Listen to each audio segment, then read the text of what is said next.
listen. Hi there. This is video number 6 for Digital Writer Hangout number 1. Wade, do you want me to paraphrase the question or do you want to ask it? Okay, so Wade basically is asking about pen names. He apparently wants to write some smut, and for the record, he did not say that. He wants to write something that doesn't necessarily go with his professional image, and he wants to know about pen names. And the example that he used was Yesterday's Gone, which is clearly not for children. And, how do I reconcile that with the children's stuff that I'm going to do? That's a great question. If you notice the digital writer titles, none of them are credited Sean Platt. They're all credited the digital writer. And that's because I don't want to confuse my fiction readers, which is at this point where everything is coming from. So I need to make sure that the fiction writers stay happy. And it's easy for them to navigate through a bunch of stuff. Like, they don't care about writing a sales letter. So I don't want that in between Yesterday's Gone and White Space. It's confusing, and it confuses Amazon. So that's all digital writer. I do already have my pen name picked out for my children's stuff. And what I'm planning on doing is putting just a children's book up, just something that's already kind of semi-finished, and just getting it up there just so I can start talking to you guys about it using the actual name of the writer. It would be the equivalent of getting the domain up, because I want to talk about it without somebody else stealing the name. So I'll probably put a book up soon just so I can start talking to you guys about the projects. But yeah, I'm really, you have to use now more than ever. Even if you were just, if it had nothing to do with your professional image, but you were going to write something for Western, and you were going to write sci-fi, like, that's not the same reader. It's not the same buyer. And, Dave and I already try to push it a little far because, White Space is not the same as Yesterday's Gone. We're going all out zombie, this, in the next couple weeks.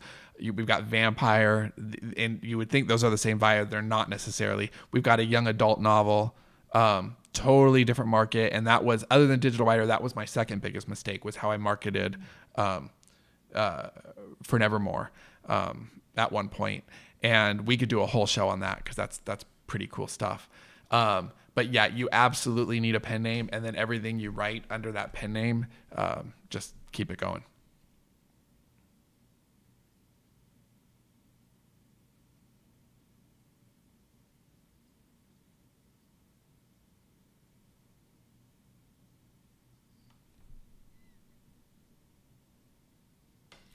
There's no legality issues. I'm not sure what you mean by how do they recognize you versus, do you mean, you could say it's a co-writer, but you don't really want them to recognize that it's you. It's a different author. So you really are pretending like the other person doesn't exist. However, on your Wade authors page, it could say, writing as, Joe Blow McCracken, whatever your name is. You could have that. So you can publicly claim it. But like, you could, for example, who's doing a really great job with it is Joanna Penn. She writes her fiction under JF Penn, which is perfect because, only an idiot wouldn't realize that's the same person, but it's totally, classified differently. Like, that's really smart. My children's name goes for clever instead of smart, and I should follow Joanna's lead and just be smart, but like SM Platt or something. But whatever, I'll go for clever and whatever. The name I chose made my children laugh, and that was enough for me. What can I say?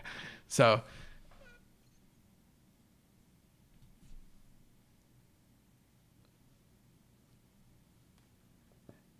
yeah, really, if you're watching this at all, you should be watching the Self-Publishing Podcast. It's not safe for work. Like, we swear a lot, but it's awesome. Like, it really is. Like, because what's awesome about the podcast is that it's so conversational, and yet it doesn't matter what our topic is because we are living and breathing this stuff week to week. And just in the normal course of conversation, we end up talking about stuff that we don't even know we're going to talk about, but it's relevant to exactly what we're doing, decisions that we're making, and the fiction business that we're building. Whether you're doing fiction or nonfiction, self-publishing is a really quickly changing environment. And I don't know, I know I'm a part of it, but I'm really proud of the Self-Publishing Podcast. So yeah, by all means. Let's see, another question in here. Um, um,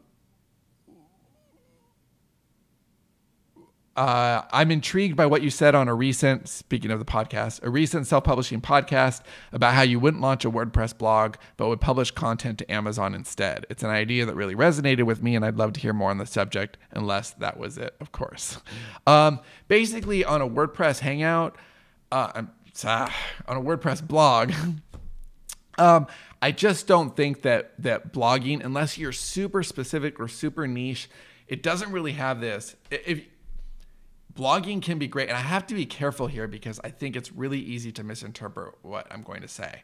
But I think that the traditional blogging model that most people believe in, if you're starting a blog today, is broken.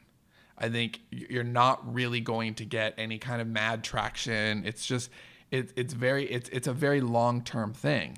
And so if I were starting out right now, I wouldn't necessarily start with a blog. Now, I would use a blog. I think a blog is essential, but I wouldn't use it to blog. It's different. I would use it to broadcast, and that's different. A housing place to talk about stuff when I wanted to talk about it and bond with my readers. But I wouldn't use it to be in any kind of a blogging hamster wheel. I think it's really, really easy to fall on that hamster wheel and just keep going. And you don't ever want to do that. So that's what I mean about I wouldn't start a WordPress blog. I would have a blog. I certainly wouldn't start. I've heard this question too. Do I start a blog for every book I have? Absolutely not, because then you have to maintain them. Clearly, I don't start a new blog each week. It's just not, or even each 8 weeks with a new series. Like, we just don't. We have our collective Inkwell blog, and that's enough. I think that blogging can be a really big time suck. It can also be a great vehicle for your self-promotion. So it's all about how you use it. I've got one more on this block if you guys want to hang for 2 more minutes, or do you guys want to go?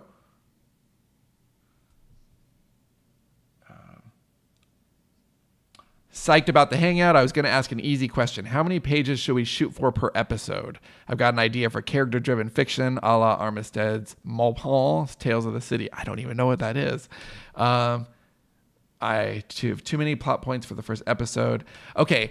Don't pay attention to what books are doing for serialized fiction. Pay attention to what TV does.